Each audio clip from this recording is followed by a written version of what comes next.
Hello everyone! Ayan, kumusta po sa inyong lahat? Sana po ay okay lang kayo kung nasan man po kayo ngayon.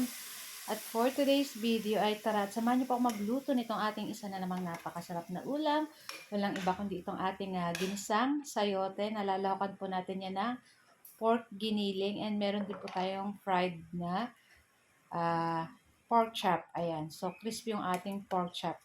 Masarap po yan dito i-partner sa ating gulay na sayote. Ayan. So, yung ating pork giniling, ayan, sinangkot siya na natin. Ayan, at naglagay tayo ng asin at paminta para may lasa na po yung ating pork. So, mamaya magdadagdag na lang tayo ng pampalasa pa kung ano pa yung pwede nating ilagay dyan. So, ayan na nga. Pagkatapos, magigisa na tayo dyan ng ating bawang at ng ating sibuyas. So, gumamit lang po tayo ng 2 pirasong sibuyas at yung ating garlic, gumamit lang po siguro ako ng mga 5 na piraso, 5 cloves of garlic. Ayan. Tapos, naglagay rin po tayo ng kamatis. 3 piraso po yan.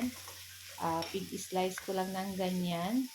So, yung ating pork giniling guys, kalahating kilo yung gagamitin natin dyan. Tapos, naglagay na rin ako ng 1/2 cube ng pork.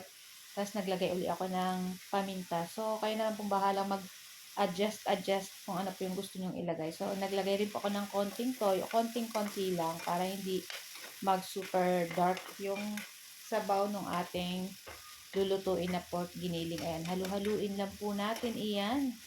Ako napakabango ng ganitong ulam at talagang perfect dun sa ating crispy fried na pork chop. So, naglagay po pala ako dyan ng 1 teaspoon na sugar. So, optional lang po kung ayaw nyo. Skip nyo na lang po. Ayan. Tapos, ayan, ilalagay na natin dyan yung ating sayote. So, 3 piraso po yan at pig-slice ko lang din ng ganyan. So, syempre, halu-haluin po natin iyan. So, yung lasa po nito sa akin ay tamang-tama lang. Ayan, medyo nag-aagaw ng konting tamis. Naglagay tayo ng 1 teaspoon na sugar. Ayan. Tapos, maglalagay po ako dyan ng tubig para may sabaw-sabaw po ng konti yung ating ginisang gulay na sayote. Ano yun. Kayo po ba guys, ano po ang inyong ulam? Baka meron po kayong ibang masasuggest na pwede namang iulam bukas. Kasi minsan talagang mahirap pong mag-isip kung ano na naman ang pwedeng ulamin. Ayan.